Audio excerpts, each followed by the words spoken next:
نبی علیہ الصلوۃ والسلام نے افطاری کیسے کی اور نبی علیہ الصلوۃ والسلام کا روزہ کیسا ہوتا تھا؟ اللہ اکبر۔ اور نبی علیہ الصلوۃ والسلام کا روزہ کیسا ہوتا تھا؟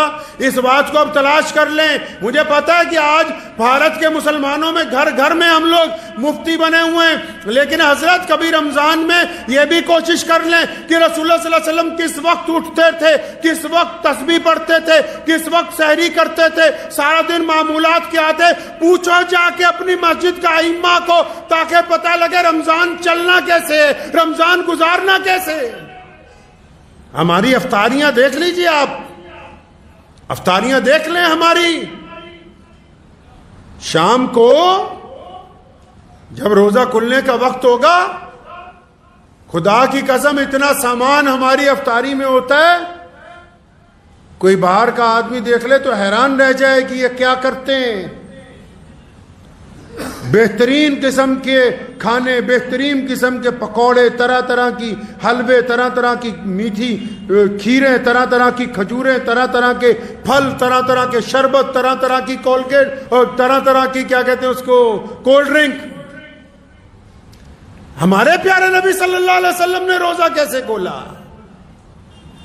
جتنی تیزی سے نگاہ لگائی ہے نا دسترخوان پہ، جس بوٹی پر تمہاری نگاہ ہے اس وقت مومن بنو گے جب اس کو اٹھا کے اپنے بھائی کو دو گے، کیونکہ رسول اللہ نے فرمایا جو اپنے لیے بہتر سمجھتے ہو وہ اپنے بھائی کے لیے سمجھو، تب تمہارا ایمان کامل ہونے والا ہے۔ تو پیارے نبی علیہ الصلوۃ والسلام کے پاس افطاری کے وقت کیا ہے بھائی؟ سونے کول کی ہے افطاری دے ٹائم۔ نبی علیہ الصلوۃ والسلام نے افطاری کیسے کی ہے؟ بعض اوقات بہت زیادہ کھانے جب دسترخوان پہ دیکھتے ہیں تو کبھی اپنے پیارے نبی علیہ الصلوۃ والسلام کو بھی یاد کیا کریں۔ سیدنا فاطمہ الزہرا رضی اللہ تعالی عنہا، حضرت علی رضی اللہ تعالیٰ عنہ کی زوجہ، مولا علی رضی اللہ تعالیٰ عنہ کو کئی دن بعد مزدوری ملی، 4 یا 5 دن کا فاقہ لگاتار، 3 4 5 دن گزر گئے، چوتھے دن مزدوری ملی ہے، اور مزدوری کے بعد جو آٹا آیا اس کی روٹیاں بنی، حضرت مولا علی رضی اللہ تعالیٰ عنہ کو دی گئی، حسن و حسین کو دی گئی۔ سیدنا فاطمہ الزہرا نے اپنے حصے کی آدھی روٹی ایک کپڑے کے اندر لپیٹی، اس پر ایک ٹکڑا رکھا سالن کا، اور حضرت علی رضی اللہ تعالیٰ عنہ کو لپیٹ کے دی۔ پوچھا فاطمہ یہ کیا کرنی ہے؟ فرمایا علی جاؤ نا میرے ابا محمد رسول اللہ کو دے کے آؤ، میرے نبی علیہ الصلوۃ والسلام کا آج 5 دن سے فاقہ ہے، نبی علیہ السلام نے 5 دن سے کھانا نہیں کھایا۔ اتنی لمبی افطاریاں اگر یہ غریبوں تک پہنچا دی جائیں تو رسول اللہ صلی اللہ علیہ وسلم اس امتی پر فخر کریں گے قیامت کے روز۔ آؤ رسول اللہ کی افطاری دیکھتے ہیں۔ افطار کا وقت ہوتا ہے، محمد رسول اللہ مسجد نبوی میں ہے یا محمد رسول اللہ اپنے گھر کے حجرہ مبارک میں ہے، ایک بندہ چھت پہ کھڑا ہے سورج کو دیکھنے کے لیے کہ جیسے ہی یہ غروب ہو جائے بتا دیا جائے رسول اللہ کے ہاتھ میں ایک کھجور ہے، نبی علیہ الصلوۃ والسلام کے ہاتھ میں ایک کھجور ہے، یا کبھی ایک ہے یا ایک سے زیادہ کچھ ہیں۔ آپ صلی اللہ علیہ وسلم کھجور کھاتے ہیں، پانی پیتے ہیں، روزہ کھل جاتا ہے، نماز کی تیاری ہو جاتی ہے، تے اسی تا ماشاءاللہ افطاری چ کھائی نہ لینے عشاء ویلے اٹھیا ہی نہیں جاتا، اٹھیا ہی نہیں جاتا عشاء چ۔ کبھی دودھ سے روزہ کھولا، نبی علیہ السلام کو پسند نہیں تھا کہ دسترخوان کے اوپر آگ سے بنی ہوئی چیزیں آئیں۔ افطاری کے دسترخوان پر نبی علیہ الصلوۃ والسلام نے آگ سے بنی ہوئی کوئی چیز کبھی تناول نہیں فرمائی، اور نبی علیہ الصلوۃ والسلام نے کبھی باسی کھانا نہیں کھایا، صرف ایک مرتبہ باسی روٹی کھائی فتح مکہ کی رات کو ام ہانی رضی اللہ تعالیٰ عنہ کے گھر، ورنہ فاقے سے رہتے تھے یا پھر تازہ کھانا کھاتے تھے۔ نبی علیہ الصلوۃ والسلام نے باسی کھانا نہیں کھایا۔ تو اس بات کو طے کر لیں کہ یہ رمضان خوبصورتی سے گزارنا ہے، گزاریں گے انشاءاللہ۔ خوبصورتی کہاں ہوتی ہے پتہ ہے؟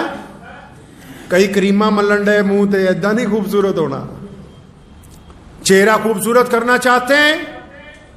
ایک صاحب میرے اپنے دادا مرحوم حضرت مولانا مفتی محمد احمد لدھیانوی رحمۃ اللہ علیہ کا واقعہ یاد آ گیا۔ تشریف فرماتے تو ایک صاحب آئے، فرمانے لگے حضرت وہ مجھے اپنی بیوی کا چہرہ اتنا خوبصورت نہیں لگتا، تھوڑی کالی ہے، تو کچھ علاج بتائیں اس کا۔ وہ سوچا حضرت بتا دیں گے کہ فلاں چندن رگڑ کے لگانا، یہ کرنا وہ کرنا. تو دادا مرحوم رحمۃ اللہ علیہ نے کہا کہ بیٹا تم اور تمہاری بیوی دونوں نماز پڑھتے ہو نہیں؟ نماز کی پابندی کریں اور اپنی زبان کو شکوے سے روک لو بس. آپ یقین مانیں کہ وہ بندہ 15-20 دن بعد آیا، کہنے لگا نماز کی برکت سے اب میری اہلیہ کے چہرے پر کشش ہے، اب اس کے چہرے پر نور ہے. بندہ جتنی مرضی سرخی پاؤڈر لگا لے، جب تک دل گندا رہے گا، جب تک عبادت میں یہ دل جھکے گا نہیں، جب تک کوڑا کرکٹ اس میں سے نکلے گا نہیں، جب تک من پاک نہیں ہوگا، چہرے پر تسلی آ نہیں سکتی ہے. رنگ میں کچھ نہیں رکھا، اللہ تبارک و تعالیٰ نے دلوں کے نور چہروں کے اوپر عطا فرمائے. اس دل کو پاک کر لیجئے، چہرہ منور ہو جائے گا انشاءاللہ تعالی. تو یہ روزہ گزاریں گے انشاءاللہ اچھی طرح گزارنا ہے. دھیان رکھنا ہے ان لوگوں کا جو آس پاس غریب ہیں. ہم محمد رسول اللہ کی امت میں سے ہیں، ہم بانٹنے والے ہیں، مانگنے والے نہیں ہیں. رسول اللہ صلی اللہ علیہ وسلم نے بانٹنے کا حکم دیا، رمضان میں تو تیزی سے بانٹنے کا حکم دیا. اور صرف پیسے ہی نہیں بانٹنے، ہم نے خوشیاں بھی بانٹنی ہیں، ہم نے آنسو بھی پہنچنے ہیں، ہم نے غریبوں کا ساتھ بھی دینا ہے، ہم نے رسوا لوگوں کو عزت عطا کرنی